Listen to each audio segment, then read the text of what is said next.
Good morning, and welcome to this early edition of our Explainer Briefing. I'm your host, and today we're taking a look at the latest intelligence estimates shaping the African continent. We're going to bring you a clear, objective understanding of the current geopolitical landscape and, of course, the facts on the ground. Today's docket is the Stylo News Intel Update, Africa Situation Report for August 6, 2026. Let's get right to it. Now, this program is a short lead-in to cue you to our morning podcast, where we analyze 2 full weeks of events in specific regions. And it's brought to you by ProWave AI. They're the developers behind Stylo Intel Ops, that's the AI-powered open-source intelligence program, as well as Stylo News, the commercial version you can find on the web and through their mobile apps. All right, let's take a look at today's docket. We'll be moving systematically through 5 key areas. First, we'll look at Central Africa and the DRC conflict. Then, West Africa's Sahel instability. Third, we'll check on maritime threats in North Africa. Fourth, border skirmishes over in East Africa. And finally, we'll wrap up with open source sentiment and our strategic forecast. Starting us off is Central Africa, specifically looking at the ongoing DRC conflict. The intelligence here indicates a severe security collapse accelerating in this zone. Right now, the principal active insurgent threat is the M23, or AFC.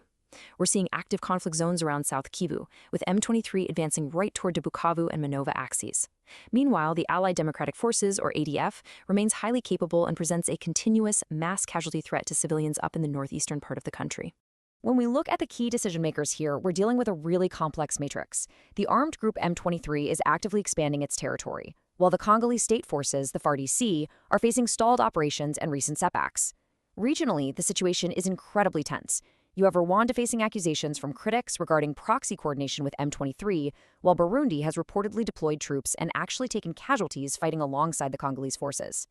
It's this dynamic between Rwanda, the FDLR militia, and M23 that acts as the primary escalatory mechanism here, elevating the risk of a wider interstate confrontation.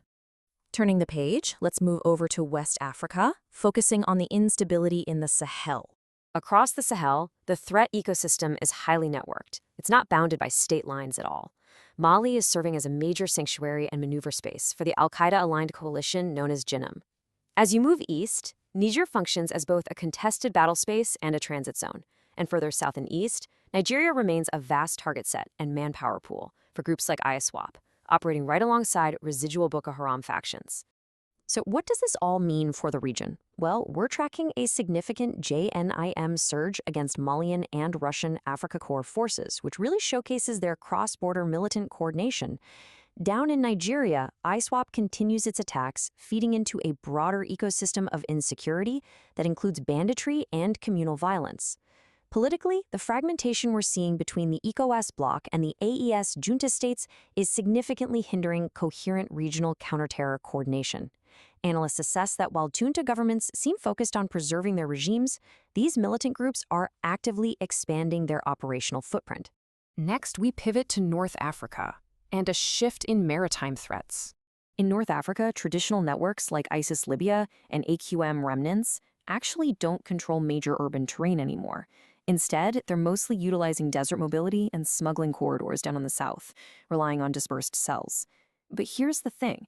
Intelligence from this last reporting period shows that the most immediate regional escalation hasn't been in the desert. It's materialized along the coast. And that brings us to a significant escalation alert. We've seen multiple reports referencing explosions and drone activity at an Egyptian Mediterranean gas loading port, alongside a strike on a U.S.-owned floating storage tanker. Now, regardless of who is officially responsible, this event clearly demonstrates the capability and the willingness of adversaries to target maritime and energy nodes. That absolutely raises the threat baseline for commercial assets and diplomatic outposts all along the North African coast. Let's move down to East Africa, looking closely at recent border skirmishes. The security picture here presents a fascinating dichotomy. On one hand, you have the internal stability of states like Kenya, operating with strong central authority and functioning institutions.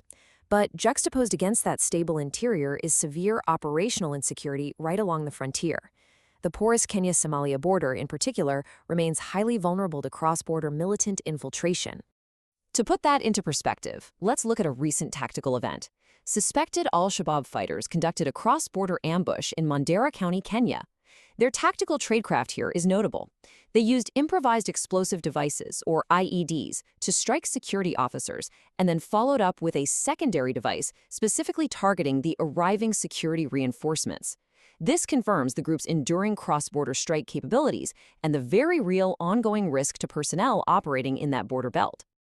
Finally, we arrive at sentiment analysis in our strategic forecast. Right now, there's a measurable divergence between official communications and public discourse. While state narratives often project control and prioritize regime survival, open-source intelligence and social media sentiment are reflecting a completely different reality.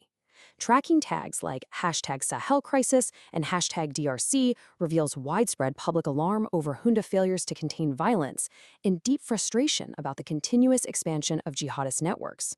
This broad public anxiety serves as a key indicator of underlying regional stress.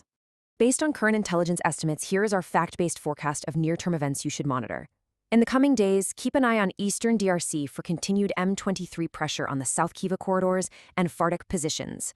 Over the next few weeks, monitor JNIM as they likely try to further exploit the political divisions between ECOWAS and AES states in the Sahel. And looking ahead to the next month, there's a persistent potential for further maritime or energy disruptions along the North African coast.